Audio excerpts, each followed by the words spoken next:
Masugid na taga-subaybay ng The 700 Club Asia si Lynn mula pa noong 2004.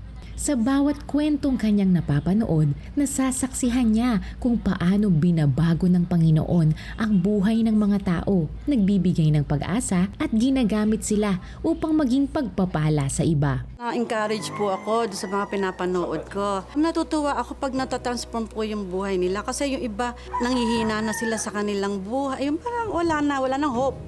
Pero nung napanood nila yung 700 Club Asia, nagkakaroon sila ng panibagong yung buhay, saka bumabalik sila sa Panginoon. Sa kagustuhan niyang magpatuloy ang gawain ng Diyos sa pamamagitan ng The 700 Club Asia, nagsimula siyang mag-donate sa CBN Asia noong 2014. Continuous po ako nagbibigay kasi pag gusto ko ring maging blessing din po na ibang tao. Hindi lang naman financial lang ang binless ni Lord, bali buong areas ng aming buhay. Pag nagbigay ka, ibubos talaga ng Panginoon ng hustong takas, siksik, liglig. Taong 2023, habang nagbubukas ng gate ang asawa ni Lynn na si Joel, aksidenteng nagulungan siya ng kanilang owner-type jeep. Dali-dali siyang isinugod sa ospital. Nasa ICU siya, so nagka-blood clot siya. Alam ko, operation yon. Hindi ko alam kung ano mangyayari sa asawa ko after operation. So sabi ko, Lord, ikaw na bahala talaga. Lahat, ikaw na bahala, Lord. Hindi ko kaya to, sabi kong ganun. Ikaw na talaga bahala, Lord. Kasi kahit sa financial, wala kami, sabi kong ganun. So, Lord, ikaw na bahala. Kung ano mangyari, ikaw na bahala. Basta sa'yo na lang lahat.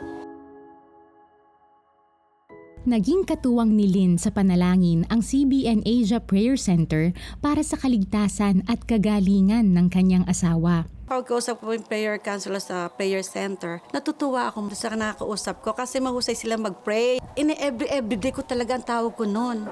At naranasan ng mag-asawa ang kapangyarihan at himala ng Panginoon. 2 araw lang na natili sa ICU at 3 araw sa recovery room si Joel. Naging mabisa ang gamutan at nawala ang blood clot. Doon pa lang sa gate ay kung di niya ako tinulungan or walang presence niya, unang-una naipit na ako doon sa gate pa lang.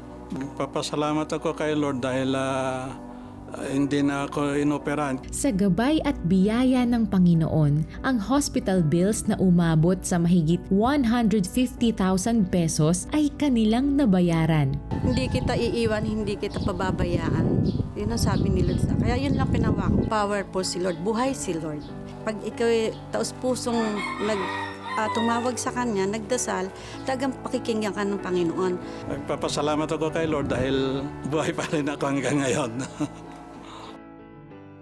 Sa naranasang kabutihan ng Panginoon sa kanilang buhay, laking pasasalamat ni Lynn sa mga ministries ng CBN Asia kaya patuloy siyang sumusuporta sa gawain ng Panginoon. Kaya po ako yung nagbibigay sa 700 Club Asia. Yung bang maibalik ko rin po yung binigay na blessing ni Lord sa amin. Yung heart ko, binago ni Lord kasi talaga doon hindi naman taga ako nagbibigay. So gusto ko pong makatulong sa kanila kasi marami pong natutulungan ng pagbibigay po eh. Napatunayan ni Lynn at Joel na walang hihigit pa sa Panginoon. Ang Diyos na kanilang pinagkakatiwalaan ay mabuti, tapat at makapangyarihan sa lahat. Dati, akala ko hindi ko makakayanan ng problema. Kay Lord, may power ako na mapagtagumpayan ko ang lahat ng problema sa aking buhay.